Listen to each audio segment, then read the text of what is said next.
Mi hermano me llamó perdedor frente a toda la familia en el cumpleaños de mi sobrina. Se olvidó de que yo era quien pagaba sus cuentas. Así que me levanté, cancelé mis tarjetas y me mudé de ciudad sin mirar atrás. Ahora su vida se desmorona y mi celular no deja de sonar. Siempre fui el hermano, aburrido. Mientras mi hermano mayor, Julián, vivía una vida de fiestas, viajes que no podía costear y una fachada de éxito en redes sociales, yo me dedicaba a trabajar 14 horas al día en mi empresa de logística. Durante 10 años, mantuve un secreto a voces: yo era el que pagaba la hipoteca de mis padres, las mensualidades del colegio de mis sobrinas y las deudas de juego de Julián para que no terminara en la cárcel. Lo hacía por una lealtad familiar ciega, esperando que algún día vieran mi valor. Ese día llegó, pero no como esperaba. En el cumpleaños número 8 de mi sobrina, en un restaurante de lujo que yo estaba financiando, Julián decidió que era divertido humillarme frente a 30 invitados. Se burló de mi ropa, de mi soltería y remató con un: mírate, siempre serás un perdedor comparado conmigo. La mesa estalló en risas, incluso mis padres se taparon la boca para ocultar su gracia. En ese momento, algo hizo clic. Me levanté, pedí ir al baño y simplemente seguí caminando hacia mi coche. No solo dejé la cuenta de $4,000 sin pagar, esa misma noche empaqué mi vida, cerré los grifos financieros y desaparecí. Ahora, 3 días después, la realidad los ha golpeado y mi celular está a punto de explotar, pero por primera vez, el perdedor está disfrutando del silencio. Antes de comenzar este relato, queremos agradecer de corazón a todas aquellas personas que se suscribieron a este humilde canal. También quisiéramos saber desde dónde nos estás viendo el día de hoy y qué estás haciendo mientras escuchas esta historia. Si te gusta este tipo de videos, no olvides suscribirte a este canal si aún no lo hiciste, darle manita arriba y activar las notificaciones para que YouTube te avise cada vez que subimos un video nuevo. Mi nombre es Mateo y durante 32 años creí que mi propósito en la tierra era ser el pegamento de una familia rota. Crecí a la sombra de Julián, un hombre que nació con el don de la palabra y el carisma de un actor de cine, pero con la ética de un estafador de poca monta. Mis padres siempre lo adoraron.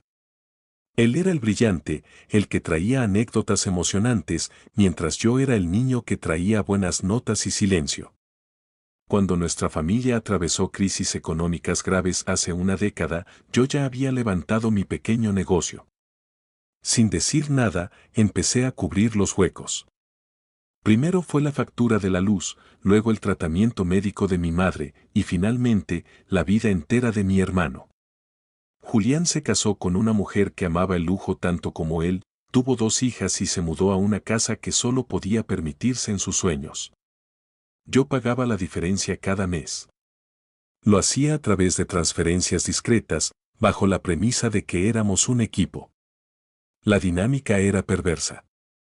En las cenas familiares, Julián presidía la mesa hablando de sus supuestos negocios e inversiones, mientras me daba palmaditas en la espalda y me preguntaba cuándo me compraría un traje que no fuera de rebajas. Yo sonreía, sabiendo que el traje que él llevaba puesto había sido pagado con mi bono de fin de año. Mis padres, cegados por su arrogancia, se deshacían en elogios hacia él y me miraban a mí con una mezcla de lástima y condescendencia. Mateo es tan trabajador, pero le falta esa chispa de ganador que tiene Julián, decía mi padre a menudo. Nunca los corregí. Pensaba que la estabilidad de mis sobrinas valía el sacrificio de mi orgullo. Me convertí en una sombra con chequera, un espectro que garantizaba que las luces no se apagaran mientras el protagonista de la obra seguía recibiendo aplausos por un éxito inexistente. Mi vida personal era inexistente, mi empresa era mi único refugio, el único lugar donde no era el hermano menor lento. Sin embargo, el resentimiento es un ácido que corroe lentamente. Con el paso de los años, empecé a notar que Julián ya no solo aceptaba mi ayuda, sino que la exigía. Si una transferencia llegaba 2 días tarde, recibía llamadas agresivas cuestionando mi gestión. Se volvió cómodo en su papel de parásito de lujo. Sus hijas crecían creyendo que su padre era un magnate, mientras yo evitaba tomar vacaciones para que ellas pudieran ir a Disney cada verano. Mis amigos me decían que me estaban utilizando, que era el cajero automático de la familia, pero yo me escudaba en el concepto de la piedad filial. No quería ver a mis padres en la calle, y no quería que mis sobrinas sufrieran por la incompetencia de su padre. Estaba atrapado en una jaula de oro que yo mismo había construido y cuyas llaves les había entregado a personas que no me respetaban. El punto de no retorno se acercaba sin que yo lo supiera. Semanas antes del cumpleaños de mi sobrina mayor, Sofía, Julián me llamó para decirme que quería celebrar por todo lo alto en el restaurante más caro de la ciudad. Tiene que ser algo increíble, Mateo. No podemos quedar mal con los padres del colegio, me dijo con esa voz seductora que ocultaba su codicia. Yo estaba cansado. Mi empresa pasaba por una auditoría estresante y mis niveles de energía estaban bajo mínimos. Aún así, acepté. Reservé la mesa para 30 personas, di mi tarjeta de crédito como garantía y acepté ir, esperando simplemente pasar desapercibido como siempre. No sabía que Julián ya tenía preparado el guión de mi humillación pública. No sabía que esa noche, entre copas de vino de $200 pagadas por mí, mi hermano decidiría que mi utilidad como proveedor ya no compensaba su necesidad de sentirse superior a costa de mi dignidad. La tormenta estaba lista para estallar y yo, el perdedor, estaba a punto de aprender a ganar. El restaurante brillaba con esa elegancia fría que solo el dinero puede comprar. Yo llegué cansado, directo de la oficina, con mi mochila de trabajo y una camisa que pedía a gritos una plancha. Julián, por el contrario, parecía un modelo de revista. Saludaba a todos con una copa de champán en la mano, riendo a carcajadas y presumiendo de un nuevo reloj que, por supuesto, yo sabía que no figuraba en sus ingresos reales. Mis padres estaban allí, sentados a su lado como si fueran la corte de un rey. Me sentaron al final de la mesa, cerca de los niños, como si mi presencia fuera un mal necesario que había que ocultar un poco. Durante la primera hora, traté de disfrutar de la alegría de mis sobrinas, pero la atmósfera se sentía pesada. Julián estaba especialmente inspirado, contando historias infladas sobre cómo su última inversión había sido un éxito rotundo, mientras me lanzaba miradas de reojo. La tensión estalló cuando llegó el momento de los brindis. Julián se puso de pie, pidió silencio golpeando su copa con un tenedor y comenzó un discurso sobre la importancia del éxito y la imagen. Quiero agradecer a todos por estar aquí. Como saben, para un hombre como yo, la familia lo es todo. Ver a mis hijas felices en este lugar es el motor de mi vida, comenzó. Los invitados aplaudieron. Luego, giró su cuerpo hacia mi dirección. Y bueno, también quiero dedicarle unas palabras a mi hermano Mateo. Todos saben que Mateo es especial. Es el tipo de hombre que se conforma con poco, que no tiene ambiciones, que prefiere quedarse en su oficina gris mientras el mundo pasa de largo. Hubo unas risas nerviosas en la mesa. Yo sentí como el calor subía por mi cuello, pero me mantuve en silencio, mirando mi plato. Pero Julián no se detuvo ahí. El alcohol le había dado esa valentía cruel de los cobardes. A veces me pregunto qué sería de él si no tuviera a un hermano como yo para mostrarle cómo se vive realmente. Mírate, Mateo. 32 años, soltero, con ese coche que parece un cacharro de desguace y esa ropa de oficinista aburrido. Siempre serás un perdedor comparado conmigo. Eres el recordatorio de lo que pasa cuando uno no tiene visión. Julián soltó una carcajada estrepitosa y varios de sus amigos lo siguieron. Mis padres sonrieron de forma incómoda, pero mi padre incluso asintió, añadiendo en voz baja pero audible, bueno, Julián siempre tuvo más empuje. En ese preciso instante, el tiempo pareció detenerse. Miré a Julián a los ojos y vi una oscuridad absoluta, no había gratitud, no había cariño, solo un desprecio profundo hacia la mano que le daba de comer. Entendí entonces que mi silencio había sido mi mayor error. Había permitido que me pisotearan creyendo que era el precio de la paz familiar. Me di cuenta de que si me quedaba allí y pagaba esa cuenta, les estaría dando la razón. Les estaría diciendo que, efectivamente, mi dignidad tenía un precio y que ellos podían comprarla con mi propio dinero. No me enojé, no grité. Sentí una claridad gélida recorriendo mis venas. Me puse de pie lentamente. Tienes razón, Julián, dije con una voz tan tranquila que el ruido de la mesa se apagó de inmediato. Soy un perdedor. Y como perdedor, creo que ya no encajo en esta cena de ganadores. Disculpen, tengo que ir al baño. Caminé hacia el pasillo de los baños con paso firme, pero al llegar a la esquina, giré hacia la puerta de salida. No miré atrás. Al salir al aire fresco de la noche, sentí que una cadena de 10 años acababa de romperse. Fui directo a mi coche, me senté y, con las manos temblando, llamé a mi banco. Cancelé todas las tarjetas adicionales que Julián y mis padres tenían. Luego, apagué el teléfono. El banquete del rey se había terminado y la cuenta estaba a punto de llegar. Conducir de noche bajo el efecto de la adrenalina es una experiencia extraña. Sabía que tenía un par de horas antes de que la bomba estallara en el restaurante. Me dirigí a mi departamento, un lugar sencillo que siempre había mantenido a pesar de que Julián insistía en que debía mudarme a algo más acorde a la imagen de la familia. En realidad, ese departamento era lo único que realmente me pertenecía. Empecé a meter ropa en maletas con una eficiencia mecánica. No necesitaba mucho. Durante meses había estado coqueteando con la idea de abrir una sucursal de mi empresa en una ciudad a 700 kilómetros de distancia, una zona industrial en pleno auge donde nadie conocía mi apellido ni mi historia. Tenía los papeles listos, el contrato de alquiler de una oficina firmado y una habitación de hotel reservada para un viaje que pensaba hacer algún día. Ese día era hoy. A las 2 de la mañana, mientras cargaba la última maleta en mi coche, el sentimiento de liberación era casi físico. Había vaciado mi refrigerador, desconectado los aparatos y dejado una nota corta sobre la mesa del comedor, por si alguien alguna vez entraba, fui a buscar mi ambición.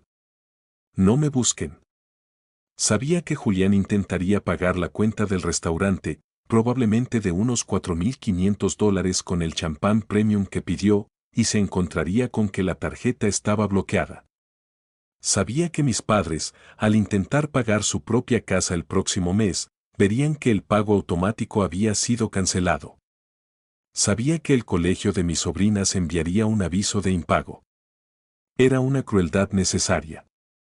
Había mantenido un sistema parasitario durante tanto tiempo que la única forma de desmantelarlo era de golpe, sin anestesia. Arranqué el motor y salí de la ciudad mientras el sol empezaba a asomar por el horizonte. A mitad de camino, me detuve en una estación de servicio y encendí mi teléfono por curiosidad morbosa. El aparato vibró durante 5 minutos seguidos. Cientos de mensajes. Mateo, ¿dónde estás? La tarjeta no pasa, es una humillación, ven ahora mismo. Hijo, Julián está muy preocupado, dice que le hiciste una broma pesada con las cuentas. Eres un egoísta. ¿Cómo pudiste dejarnos así frente a todos? Los mensajes de Julián eran los más violentos, si no desbloqueas la tarjeta ahora mismo, te juro que te vas a arrepentir. Estás arruinando el cumpleaños de mi hija. Ni un solo mensaje preguntaba si estaba bien o por qué me había ido. Solo les importaba el flujo de dinero que se había cortado. Sonreí con amargura y volví a apagar el dispositivo. Llegué a la nueva ciudad cerca del mediodía. El aire se sentía diferente, más denso, más real. Me registré en el hotel bajo mi nombre, pero con una sensación de anonimato que nunca había experimentado. Por la tarde, fui a la que sería mi nueva oficina. Era un espacio pequeño, con paredes blancas y olor a pintura fresca. Me senté en el suelo, en medio de la habitación vacía, y cerré los ojos. Por primera vez en 10 años, el dinero que tenía en el banco era mío.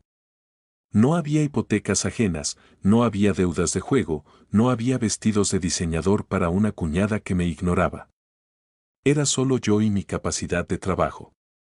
El perdedor acababa de realizar el movimiento más brillante de su carrera profesional y personal, se había vuelto invisible para los depredadores que lo rodeaban. La soledad era, en ese momento, el lujo más grande que podía permitirme. Pasaron 3 días antes de que decidiera encender el teléfono de forma definitiva. Había comprado una tarjeta SIM nueva para mis negocios, pero necesitaba ver hasta dónde llegaba la desesperación en casa. Al conectar el número antiguo, la avalancha de notificaciones fue casi cómica. Aparte de los mensajes de odio iniciales, el tono había cambiado a una súplica patética. Mi madre me había dejado un audio llorando, diciendo que el banco los había llamado porque la cuota de la casa no se había cobrado y que corrían el riesgo de entrar en mora. Julián, por su parte, había pasado de las amenazas a un tono de hermano mayor conciliador. Mateo, vamos, sé que estás enojado por lo del brindis, fue una broma entre hombres, ya sabes cómo soy. Pero esto de irte y cortar los pagos es demasiado. Tenemos que hablar, la escuela de las niñas envió una nota y el club me suspendió la membresía. No bromees con estas cosas. Lo que Julián no entendía, y lo que mi familia se negaba a aceptar, es que no era una broma. Era un cese de hostilidades. Me enteré, a través de un primo lejano que no estaba en el círculo de odio, que la noche del restaurante fue un desastre total. Al no pasar mi tarjeta, y dado que Julián no tenía ni $1000 en su cuenta personal, tuvieron que llamar al gerente. Terminaron dejando el reloj de lujo de Julián como prenda de garantía, que resultó ser una excelente réplica, para humillación doble de mi hermano, y mis padres tuvieron que usar sus pocos ahorros de emergencia para cubrir una parte. Julián fue escoltado fuera del lugar mientras sus amigos de éxito se alejaban rápidamente para no verse involucrados en el escándalo. La fachada se había desmoronado en una sola noche. Me sentí mal por mis sobrinas, así que hice una única excepción. Llamé directamente a la administración de su colegio y pagué el semestre completo por adelantado, pero con una condición legal: mi nombre no debía figurar y bajo ninguna circunstancia se le reembolsaría dinero a Julián. Quería asegurarme de que el futuro de las niñas no se viera truncado por la estupidez de su padre, pero no iba a permitir que Julián tocara un solo centavo mío para su provecho. Fue mi último acto de lealtad invisible. Después de eso, bloqueé a Julián y a mi cuñada. Con mis padres fue más difícil. Les envié un correo electrónico largo y detallado. Les adjunté una hoja de cálculo con todo lo que había gastado en ellos y en Julián durante la última década. La cifra total era obscena, suficiente para haber comprado 3 casas como la suya. Mamá, papá, escribí. Durante años acepté sus críticas y su desprecio porque pensé que era el precio de mantener a la familia unida. Pero el otro día aprendí que no importa cuánto dé, nunca seré suficiente para ustedes si no tengo el carisma de Julián. He decidido dejar de ser el perdedor que paga sus vidas. La casa está a su nombre, pero las cuotas son su responsabilidad a partir de ahora. Tienen una jubilación que siempre despreciaron porque yo les daba extras, ahora tendrán que vivir de ella. No me busquen, no voy a volver. Espero que Julián, con todo su empuje de ganador, pueda darles la vida que yo no supe darles según sus estándares. Al darle a enviar, sentí que el último hilo de seda que me ataba a mi antigua vida se cortaba. Estaba a 700 kilómetros de distancia, con una empresa que empezaba a crecer en un mercado nuevo y una paz mental que no recordaba haber tenido jamás. El silencio que siguió a ese correo fue, por primera vez, un silencio de respeto forzado. Los meses en la nueva ciudad fueron de un trabajo frenético pero gratificante. Sin la carga financiera de mi familia, mi empresa de logística comenzó a expandirse a una velocidad que yo mismo no había previsto. Reinvertí cada centavo que antes se iba en las cuotas del coche de Julián en nuevos camiones y tecnología de rastreo. Me di cuenta de que gran parte de mi estrés anterior no era laboral, sino emocional. Dormía mejor, comía mejor y, por primera vez en mi vida, me compré ropa de buena calidad y un coche que realmente me gustaba, no por estatus, sino por comodidad. Me hice amigo de otros empresarios locales que valoraban mi ética de trabajo. En este nuevo entorno, nadie me llamaba perdedor. Me llamaban el tipo que soluciona problemas. Mientras tanto, las noticias de mi antigua ciudad me llegaban a cuentagotas. Julián no había podido mantener la farsa. Al no tener mi respaldo, sus deudas empezaron a acumularse. Su esposa, al ver que el flujo de lujo se había secado, no tardó en pedirle el divorcio, llevándose consigo lo poco que quedaba y dejando a Julián en un departamento de una sola habitación. Mis padres, por su parte, tuvieron que vender la casa grande. Fue un golpe devastador para su ego, pero necesario. Se mudaron a un departamento pequeño, acorde a sus ingresos reales. Lo más irónico es que Julián, el ganador, terminó pidiéndoles dinero a ellos, agotando lo poco que obtuvieron de la venta de la casa. El ciclo de parasitismo simplemente se había desplazado hacia víctimas más débiles. Un día, recibí una llamada de un número desconocido. Era mi cuñada, la exesposa de Julián. Su tono era desesperado. Mateo, sé que no quieres saber nada de nosotros, pero Julián ha perdido el juicio. Está diciendo que tú le robaste dinero de una cuenta conjunta, lo cual sabemos que es mentira. Está desesperado, está bebiendo demasiado. Las niñas preguntan por ti. Solo queremos saber si podrías ayudarnos con una pequeña pensión. La escuché con una calma que me sorprendió. Vanessa, respondí con voz firme, yo nunca tuve una cuenta conjunta con Julián. Lo que él tenía era acceso a mi dinero por pura generosidad. Esa generosidad se acabó en el restaurante. Si necesitas ayuda para las niñas, habla con mis abogados, ellos tienen instrucciones de cubrir necesidades básicas de salud y educación si se presentan comprobantes, pero ni tú ni Julián verán $1 en efectivo. Colgué antes de que pudiera empezar a llorar o a insultarme. Me di cuenta de que la gente como ellos no cambia, solo cambia de táctica según la necesidad. Si hubiera cedido un poco, se habrían filtrado de nuevo en mi vida como una plaga. Esa noche, salí a cenar con una mujer que había conocido en un foro de negocios. Era inteligente, independiente y, lo más importante, no sabía nada de mi historia familiar. Hablamos de nuestros proyectos, de libros y de viajes. En ningún momento sentí la necesidad de impresionar a nadie o de disculparme por ser aburrido. Al final de la noche, mientras caminaba hacia mi coche, me miré en el reflejo de un escaparate. Ya no veía al hombre encorvado por el peso de las facturas ajenas. Veía a un hombre dueño de su destino. El perdedor de Julián había muerto, y en su lugar había alguien que finalmente entendía que el éxito más grande no es tener la cuenta bancaria llena, sino tener la vida vacía de personas tóxicas. Pensé que la distancia geográfica sería suficiente para mantenerme a salvo, pero subestimé la desesperación de un hombre que se cree con derecho sobre el esfuerzo ajeno. 6 meses después de mi partida, estaba saliendo de mi oficina cuando vi una figura familiar apoyada en mi coche. Era Julián. Pero no era el Julián de los trajes impecables y el champán. Estaba más delgado, con la barba descuidada y una mirada de furia contenida.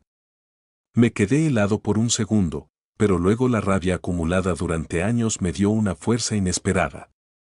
No retrocedí. Caminé directo hacia él y desbloqueé el coche con el mando a distancia. Las luces parpadearon, iluminando su rostro demacrado. ¿Cómo me encontraste?, pregunté secamente. Julián soltó una risa amarga. No eres tan invisible como crees, Mateo. Tu empresa está en todos los registros comerciales. Te ha ido bien, ¿no? Mientras nosotros nos hundimos en la mierda, tú te compras un coche de $60,000 y vives como un rey. ¿Así es como tratas a tu sangre? ¿Dejándonos morir mientras tú nadas en billetes?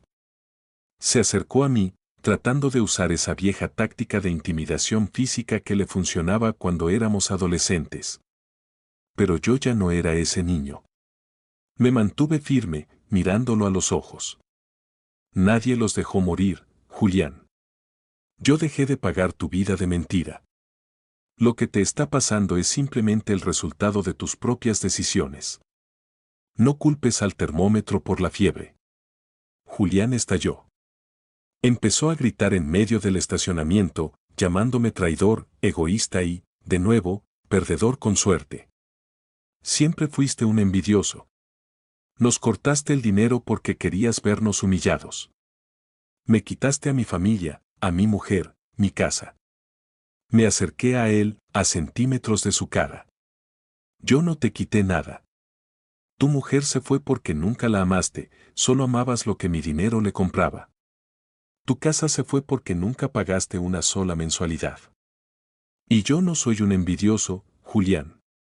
Durante 10 años fui tu mayor fan, el que te permitía brillar mientras yo trabajaba en las sombras. Pero esa noche en el restaurante me di cuenta de que no solo eres un parásito cruel. Y los parásitos mueren cuando el huésped se cansa. Él intentó golpearme, un movimiento torpe y lento. Esquivé el golpe fácilmente y lo empujé contra el coche. Vete de aquí, Julián. Si vuelves a acercarte a mi oficina o a mi casa, llamaré a la policía. Tengo guardados todos los registros de las transferencias ilegales que hiciste desde las tarjetas adicionales antes de que las cancelara. Si quiero, puedo meterte en la cárcel por fraude. Julián se quedó sin aliento, la sorpresa reemplazando a la rabia. Sabía que yo no estaba mintiendo. Me subí al coche, arranqué y salí del estacionamiento sin mirar por el retrovisor. Me temblaban las manos, pero no de miedo, sino de alivio. Había enfrentado a mi monstruo y el monstruo resultó ser solo un hombre pequeño y patético. Esa noche, cené en paz. Sabía que sería la última vez que vería a Julián en mucho tiempo. Había recuperado mi ciudad, mi espacio y, finalmente, mi nombre. Un año después de mi mudanza, recibí una carta física de mi padre. No era un correo electrónico ni un mensaje de texto. Era un sobre de papel con su caligrafía temblorosa. Me tomó 2 días decidirme a abrirla. Temía que fuera otra petición de dinero o una sarta de reproches. Pero lo que encontré fue algo diferente. Querido Mateo, comenzaba. He pasado mucho tiempo pensando en lo que pasó. Al principio, estaba lleno de rabia contra ti. Me sentí traicionado por el hijo en el que siempre confié para solucionar las cosas. Pero vivir en este departamento pequeño, teniendo que contar cada centavo para la comida, me ha abierto los ojos de una manera dolorosa. He visto a Julián venir aquí a pedirnos lo poco que tenemos. He visto cómo nos mentía en la cara sobre supuestos trabajos que nunca existieron. La carta continuaba con una confesión que nunca esperé escuchar. Me di cuenta de que nosotros alimentamos al monstruo. Permitimos que Julián te pisoteara porque nos gustaba la fantasía de éxito que él nos vendía, y tú eras el recordatorio de la realidad que no queríamos ver. Te pido perdón, hijo. No por el dinero, sino por no haber sido el padre que te diera el lugar que te merecías. No te pido que vuelvas, ni que nos ayudes. Solo quería que supieras que finalmente entiendo por qué te fuiste. El perdedor no eras tú.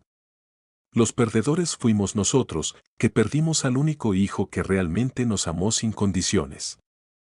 Lloré mientras leía esas líneas. Era la validación que había buscado durante décadas y que ya había aceptado que nunca tendría. No los invité a venir a mi nueva ciudad, ni volví a pagar sus cuentas de forma directa. Pero empecé a llamarlos una vez por semana. Hablábamos de cosas triviales, el clima, las flores de mi jardín, los avances de mi empresa. Eran conversaciones incómodas al principio, llenas de silencios largos, pero gradualmente se volvieron más genuinas. Mi madre me contó que se había unido a un club de lectura y que mi padre pasaba las tardes en el parque jugando al ajedrez. Estaban viviendo una vida real, modesta, pero por fin honesta. Julián era un tema tabú, pero sabía que finalmente se había mudado a otra provincia para intentar empezar otra estafa. La familia, o lo que quedaba de ella, estaba sanando a través de la distancia y la verdad. Mi empresa de logística se convirtió en una de las más grandes de la región. Compré un terreno y construí una casa, esta vez con espacio para invitados, aunque rara vez los tenía. Me gustaba el silencio.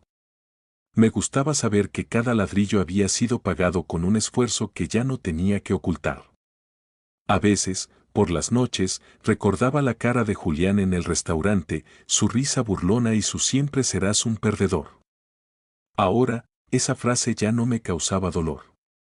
Me causaba gratitud. Si él no hubiera sido tan cruel esa noche, si no hubiera cruzado esa línea final, yo todavía estaría allí, pagando por su champán y aceptando sus migajas de afecto. Su crueldad fue mi libertad. Julián me dio, sin querer, el regalo más grande de mi vida, la necesidad de dejar de ser el salvador de quienes no querían ser salvados. El perdedor había ganado la carrera más importante de todas, la de su propia dignidad. A medida que mi vida se estabilizaba, mi preocupación por mis sobrinas crecía. Ellas no tenían la culpa de la toxicidad de sus padres. Sofía ya tenía 12 años y la pequeña, Lucía, 10. Gracias al fondo que establecí, seguían en un buen colegio y tenían seguro médico, pero sabía que emocionalmente estaban atravesando un infierno con el divorcio y las mentiras de Julián. Decidí que era hora de ser el tío que ellas merecían, pero bajo mis propios términos.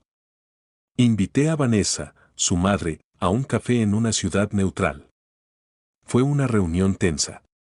Ella todavía me guardaba rencor, pero su necesidad económica la obligaba a escuchar. No voy a darte dinero para ti, Vanessa, le dije con claridad. Pero quiero que las niñas pasen un mes conmigo cada verano. Yo pagaré los vuelos y todos los gastos. Quiero que vean otra forma de vivir. Vanessa aceptó, más por el alivio de tener un mes libre de responsabilidades que por otra cosa.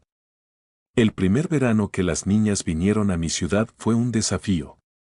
Estaban acostumbradas a pedir cosas materiales de forma constante, un reflejo de lo que habían aprendido de su padre. Papá dice que tú eres rico porque le robaste su parte de la empresa, me dijo Sofía un día mientras almorzábamos. No me enojé. La miré con calma y le mostré las fotos de mis primeros camiones, los registros de mi trabajo de 14 horas diarias y le expliqué, de forma sencilla, cómo funciona el ahorro y el esfuerzo. No hablé mal de Julián, dejé que los hechos hablaran por sí mismos. Con el paso de las semanas, las niñas empezaron a cambiar. Disfrutaban de cosas simples, ir de excursión, aprender a cocinar, ayudarme en la oficina archivando papeles por unos $1 de sueldo. Verlas crecer con una mentalidad diferente se convirtió en mi mayor proyecto personal.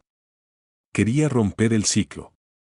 Quería que supieran que el carisma sin sustancia es una trampa y que la lealtad familiar no significa permitir el abuso. Julián intentó interferir, por supuesto. Llamaba a las niñas para decirles que me pidieran dinero para él o para que lo invitara a mi casa. Pero yo le había dado a Sofía un teléfono con un filtro que yo controlaba. Ella empezó a darse cuenta de las manipulaciones de su padre por sí sola. Un día, la escuché decirle por teléfono, «Papá, el tío Mateo trabaja mucho, no es justo que le pidas eso». Sentí que mi labor estaba dando frutos. Estaba salvando a la siguiente generación de la oscuridad que casi me consume a mí. Hoy, mi empresa tiene 50 camiones y una reputación impecable. Tengo una vida plena, amigos reales y una paz que no tiene precio. A veces, cuando viajo por negocios a mi antigua ciudad, paso por delante del restaurante donde todo cambió. Ya no siento rabia, ni tristeza. Siento una extraña forma de triunfo silencioso. Miro el letrero luminoso y sonrío. El perdedor que salió por esa puerta sin pagar la cuenta hace años, dejó mucho más que una deuda de $4,000. Dejó una vida de servidumbre y encontró una vida de propósito. A menudo me preguntan cuál fue la clave de mi éxito empresarial. Siempre respondo lo mismo, aprender a decir que no a las personas equivocadas. Porque al final del día, no importa cuánto dinero tengas en el banco, si permites que te llamen perdedor en tu propia mesa, ya has perdido todo lo que importa. Han pasado 5 años desde la noche del restaurante. Mi vida es irreconocible. Me casé con aquella mujer inteligente que conocí y ahora tenemos un hijo pequeño. Lo miro dormir y me prometo a mí mismo que nunca le enseñaré que su valor depende de su éxito material, pero también que nunca debe permitir que nadie, ni siquiera su propia sangre, lo use como un escalón. La lección de Julián me acompaña siempre, no como un trauma, sino como una brújula. Mi empresa es ahora un referente en el sector y he empezado a delegar funciones para pasar más tiempo con mi nueva familia. He aprendido que el tiempo es el único recurso que realmente no se puede comprar con ninguna tarjeta de crédito, ni siquiera con las mías. Hace un mes, recibí la noticia de que Julián había sido detenido en otra provincia por un intento de estafa inmobiliaria. Fue un escándalo menor en los periódicos locales. Vanessa me llamó llorando, pidiendo que pagara la fianza. Mis padres también me llamaron, con la voz quebrada, suplicando por una última ayuda para tu hermano. Me tomé un momento para reflexionar. Podría haberlo sacado en una hora. El dinero de la fianza era, para mí hoy, lo que cuesta una cena elegante. Pero recordé al hombre en el estacionamiento, recordé sus gritos y su falta total de arrepentimiento. Recordé el brindis. No, dije con una firmeza que no admitía réplicas. Julián tiene que enfrentar las consecuencias de sus actos. No voy a interferir con la justicia. Fue la decisión más difícil y, a la vez, la más correcta de mi vida. Julián pasó 6 meses en prisión. Cuando salió, me envió un correo electrónico. Esperaba otra sarta de insultos, pero solo escribió una frase: tenías razón, siempre fui un idiota. No sé si lo decía en serio o si era otra táctica, pero ya no me importaba. No respondí. Mi ciclo con él se había cerrado definitivamente.